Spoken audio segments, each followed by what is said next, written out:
बड़े बड़े राजनीतिक पार्टियों की तर्ज पर तेजस्वी यादव और इतना ही नहीं, बीजेपी की तर्ज पर मनीष कश्यप ने भी अपना घोषणा पत्र जारी कर दिया है और उन्होंने तमाम तरीके के वादे कर दिए हैं कि चुनाव जीतने के बाद आखिर वो क्या करने वाले हैं। नमस्कार, मैं प्रिंस कुमार सिंह और आप देख रहे हैं पॉजिटिव इंडिया। अगर अभी तक आपने चैनल को सब्सक्राइब नहीं किया है तो खबरों से अपडेट रहने के लिए कृपया चैनल को सब्सक्राइब कर लीजिए और जो लोग ऑलरेडी कर चुके हैं हम तमाम लोगों को शेयर दे धन्यवाद। अब वापस आते हैं अपनी खबर पर और जरा आप मनीष कश्यप का ये बयान सुनिए। ब्लॉक का करप्शन उसको खत्म करने के लिए लोगों ने बताया, उसके अलावा अस्पतालों का कंडीशन ठीक करने के लिए लोगों ने बताया, और रोजगार के लिए जो है व्यवस्थाएं कैसे दुरुस्त हो इसके बारे में लोगों ने बताया, और गरीबों के बच्चे जो है किस प्रकार से अच्छे ढंग से पढ़ाई करें, सड़क निर्माण में जो है किस प्रकार से अच्छे ढंग से सड़क बने,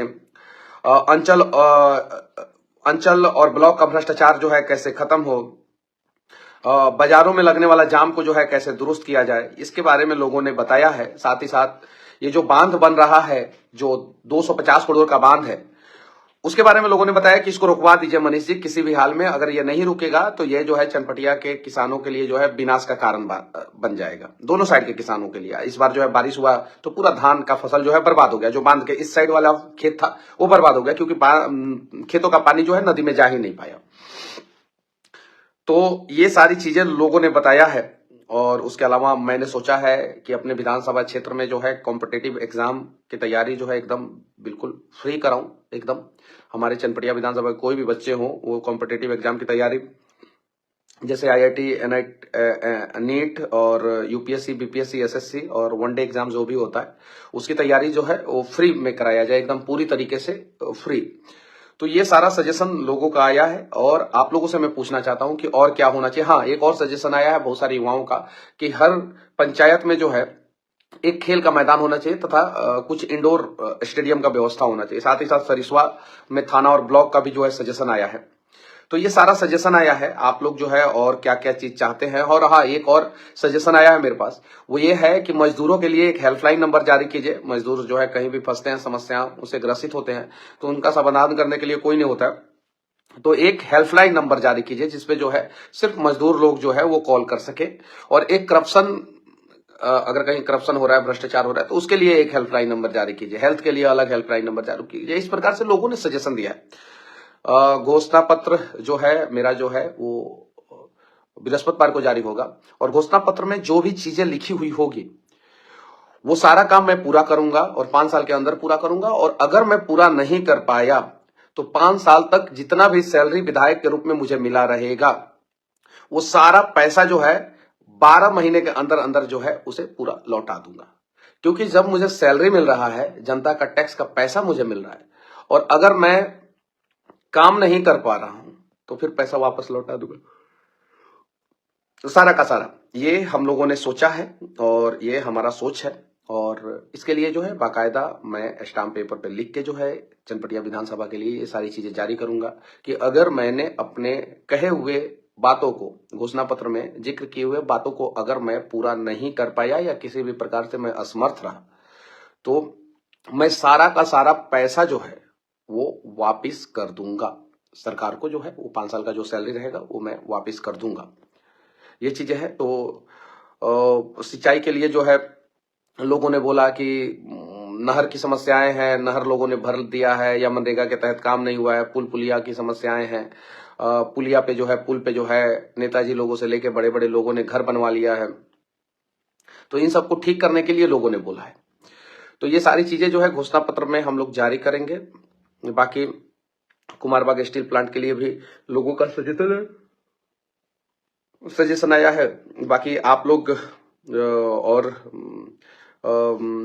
क्या क्या सजेशन दे रहे हैं वो मुझे जो है बताइए, और क्या क्या होना चाहिए चनपटिया विधानसभा के लिए ये सारी चीजें मुझे बताइए।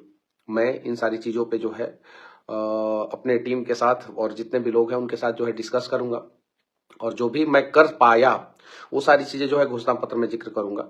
और साथ ही साथ मैं एक बात कहना चाहता हूं, अभी 2 दिन पहले जो है बेतिया GMCH अस्पताल में जो है एक मृतक के परिजनों के साथ मारपीट हुई। यहाँ पे विपक्ष के बहुत सारे नेता हैं लेकिन किसी ने इसका विरोध नहीं किया। कांग्रेस के नेता, हमारे चनपटिया विधानसभा से जो कांग्रेस के नेता हैं, उन्होंने भी विरोध नहीं किया, क्योंकि ऐसा हमारे क्षेत्र में जहां भी मैं जा रहा हूं, बहुत सारे जगहों पे जा रहा हूं, तो लोग कह रहे हैं कि ये जो कांग्रेस के नेता हैं, ये आज तक संजय जायसवाल के खिलाफ एक शब्द तक नहीं बोले हैं। एक शब्द मतलब सिंगल वर्ड नहीं बोले हैं। आप जाके देख सकते हैं, सोशल मीडिया उनका भी है, मेरा भी सोशल मीडिया है, आप जाके देखिए कि कांग्रेस के जो चनपटिया के प्रत्याशी हैं, उन्होंने आखिर आज तक संजय जायसवाल के खिलाफ क्यों नहीं बोला है। कुछ लोग यहां तक बोल रहे हैं कि कांग्रेस के प्रत्याशी तो भाजपा के द्वारा खड़ा किया हुआ जो है वो बी टीम है या डमी कैंडिडेट है, इस प्रकार से लोग बोल रहे हैं। अगर डमी कैंडिडेट नहीं है, बी टीम नहीं है, तो बेतिया में जो मारपीट हुई जीएमसीएच अस्पताल में, उसका विरोध करना चाहिए। चनपटिया ब्लॉक में जो करप्शन है उसका विरोध करना चाहिए। साथ ही साथ यूरिया जो है वो 266 वाला यूरिया 500 रुपया में बिका, उसका विरोध करना चाहिए। नहीं हुआ विरोध, क्यों?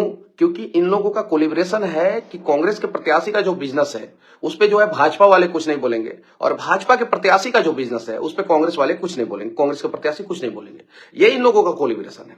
कांग्रेस के भी प्रत्याशी का बहुत अलग अलग बिजनेस है और भाजपा के भी प्रत्याशी का बहुत अलग अलग बिजनेस है। अब किस प्रकार से है वो सब आप सभी जानते हैं। तो अगर कांग्रेस के प्रत्याशी जो है अपने आप को विपक्ष के नेता कहते हैं, तो भैया विरोध कीजिए ना। आप काहे नहीं कर रहे हैं भाजपा का विरोध? काहे नहीं कुछ बोल रहे हैं? क्यों नहीं संजय जायसवाल के बारे में कुछ बोल रहे हैं? अस्पताल ठीक नहीं है, बेतिया का सरकारी अस्पताल ठीक नहीं है, चनपटिया का सरकारी अस्पताल ठीक नहीं है, क्यों नहीं बोल रहे हैं? सड़क जो है वो 6 इंच मोटा नहीं ढाला जा रहा है, काहे नहीं बोल रहे हैं? क्योंकि ठेकेदार लोग जो है, कुछ ठेकेदार लोग जो है, जो परेशान है उमाकांत सिंह जी से, परेशान है, एकदम खुल के परेशान है एकदम। तो भैया कांग्रेस के प्रत्याशी महोदय, आप सच्चाई सामने लाइए ना, काहे नहीं ला रहे? क्यों? क्या किस चीज का डर है आपको? संजय जायसवाल के बारे में बोलने में किस बात का डर है आपको? क्यों नहीं बोल रहे हैं? बताइए, एक शब्द दिखाइए। आप कभी फेसबुक पे जो है उनके बारे में कुछ लिखे हो, कोई वीडियो बनाए हो, कहीं मीडिया बाइट दिए हो, उनके खिलाफ बोले हो कहीं, क्यों? बोलिए। तो ऐसा है कि जो कांग्रेस के प्रत्याशी हैं वो भारतीय जनता पार्टी, जो संजय जायसवाल सांसद महोदय, उनका बी टीम है कांग्रेस के प्रत्याशी। नहीं भरोसा है तो जाके देख लीजिए, पूछ लीजिए। और मीडिया वाले से मैं कहना चाहता हूं, आप लोग जा रहे हैं ना इंटरव्यू करने, तो उनसे जो है संजय जायसवाल के विकास मॉडल के बारे में सवाल कीजिए। जवाब ही नहीं देते हैं, बोलते ही नहीं है, कुछ नहीं बोलते हैं। पता नहीं क्यों नहीं बोलते हैं, बोलना तो चाहिए। तिरवाह में विकास नहीं हुआ है, हमारे तिरवाह में मुस्लिम क्षेत्र में जो है एकदम विकास नहीं हुआ है। एक जगह 20 साल से सड़क नहीं बना था, मनीष कश्यप गया, 20 दिन के अंदर अंदर रोड बना, बांध पे, हरपुर गढ़वा पंचायत में, जाके पता कीजिए। वहां पे जो है कांग्रेस के प्रत्याशी को जाके आवाज उठाना चाहिए था ना। ज्यादातर मुस्लिम वोटर हैं और कांग्रेस के प्रत्याशी कहते हैं कि मुस्लिम वोटर पे जो है उनका कॉपीराइट है, तो जाके आवाज उठाना चाहिए था भाई। वहां पे सड़क बनवाना चाहिए था, मुस्लिम लोग परेशान थे, जाके बोलना चाहिए था कि संजय जायसवाल विकास नहीं कर रहे हैं, भारतीय जनता पार्टी के प्रत्याशी उमाकांत सिंह जी जो है विकास नहीं किए हैं, बोलना चाहिए था। लेकिन बोलने में पता नहीं क्यों डर लगता है। हम लोग लड़ाई आर पार की लड़ते हैं और एकदम आर पार की लड़ाई लड़ रहे हैं। बस मैं इतना ही कहना चाहता हूं कि आप लोग भी एक बार जो है सही और गलत को पहचानिए। और बीजेपी के जो नेता हैं वो कांग्रेस के प्रत्याशी का क्या बिजनेस है, क्या नहीं है, क्या, इस पे कुछ नहीं बोलते हैं, एक शब्द नहीं बोलते हैं, क्योंकि उनको पता है जैसे बोलेंगे वैसे वो बोलेंगे। और वो भी इनके बिजनेस के बारे में कुछ नहीं बोलते। इको फ्रेंडली मैच ये लोग खेल रहे हैं, तू तेरा मैं मेरा, ऐसा। अरे भैया, बेतिया अस्पताल में लोग मार खाए हैं, जिनके घर के लोग जो है मर गए, उनके द्वारा उनको जो है मारा गया, पीटा गया वहां पे जो है अस्पताल के कर्मियों के द्वारा। तो कुछ नहीं तो कुछ तो बोलना चाहिए था ना, क्यों नहीं बोले? बताइए, कुछ एक शब्द बोलना चाहिए था। अरे आप किसी के बारे में नहीं बोले तो कम से कम जो है उन मरीज और उनके परिजनों के लिए तो बोल देते हैं। यूरिया के कालाबाजारी पे तो एक शब्द बोल देते। पूरा चनपटिया डूब गया बारिश के पानी में, बारिश के पानी की वजह से पूरा चनपटिया में बाढ़ आ गया। बीजेपी के प्रत्याशी बोल रहे हैं कि बाढ़ नहीं आया, और कांग्रेस के प्रत्याशी जो है वो खामोश थे और सिर्फ आवाज मनीष कश्यप उठा रहा था। आप सभी ने देखा होगा। निर्णय कीजिए, सही क्या है, गलत क्या है, और सही के साथ आप लोग खड़े हो जाइए। आप लोग समझिए, संजय जायसवाल के ही आदमी हैं कांग्रेस के प्रत्याशी, यहाँ पे संजय जायसवाल के आदमी हैं। और कैसे ये राजनीति में ये लोग क्या करते हैं तेजस्वी यादव और कांग्रेस के जो प्रदेश अध्यक्ष जो हैं वर्तमान समय में, वो इन दोनों का बैठक जो है अमित शाह जी के साथ कब और कैसे और क्यों हुआ था दिल्ली में, या इसकी क्या सच्चाई है, एक बार आप लोग पता कीजिए, एक बार पता कीजिए। तो ये लोग इको फ्रेंडली मैच खेल रहे हैं और सिर्फ सच्चाई सामने ला रहा है जनसुराज। सिर्फ क्यों मीटिंग हुआ था, किस बात की मीटिंग हुई थी, कांग्रेस के प्रदेश अध्यक्ष का कौन सा ऑडियो रिकॉर्डिंग वायरल हुआ, आप लोग जाके देखिए, यूट्यूब पे ऑडियो रिकॉर्डिंग वायरल है, जाके देखिए। क्यों ऑडियो रिकॉर्डिंग वायरल कराया गया, किस पार्टी को कमजोर करने के लिए ऑडियो रिकॉर्डिंग वायरल कराया गया, आप लोग जाके पता कीजिए। ये सभी कांग्रेस ने जो कैंडिडेट दिए हैं उसमें से ज्यादातर डमी कैंडिडेट दिया है, डमी कैंडिडेट। और क्यों डमी कैंडिडेट दिया है, क्योंकि इनके जो प्रदेश अध्यक्ष है उनका ऑडियो रिकॉर्डिंग जाके यूट्यूब पे जाके देख लीजिए, हर एक न्यूज चैनल पे चला है, जाके देख लीजिए, सुन लीजिए आप लोग। जानबूझ के इन्होंने वायरल कराया, क्यों? क्योंकि तेजस्वी यादव के साथ ये जाके जो है शायद से सुनने में आ रहा है कि अमित शाह जी के साथ बैठक किए थे लोग, ये लोग मीटिंग किए थे ये लोग। कड़वी सच्चाई है। बस इन सबको जो है जलसुरा से डर है, सबको, मतलब सबको। और इतना डर है कि ये सारे एक हो गए और सबका धजिया जो है प्रशांत किशोर जी उड़ा रहे हैं, सबका अच्छे ढंग से। बस आप लोगों से विनती है कि आप लोग देखिए सच क्या है झूठ क्या है, इसको समझिए। यूट्यूब पे जो है कांग्रेस के प्रदेश अध्यक्ष का ऑडियो रिकॉर्डिंग वायरल है, जाके सुन लीजिए, हर एक चैनल ने चलाया है उसको।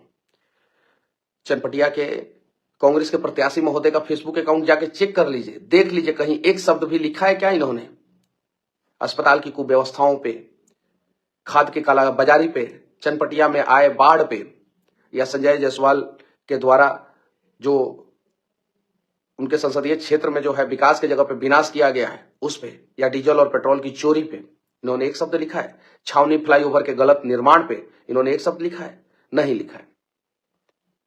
इस बार आप लोगों से हाथ जोड़ के विनती है, सही को समझिए और सही का साथ दीजिए।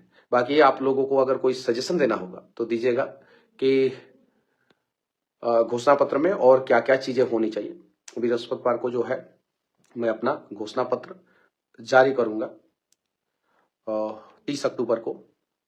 बाकी आप सभी को छठ पूजा की ढेर सारी शुभकामनाएं और बधाइयां। आज छठ पूजा का समापन हुआ सुबह अर्घ के साथ, और छठ हमें यह सीख देता है कि जिसका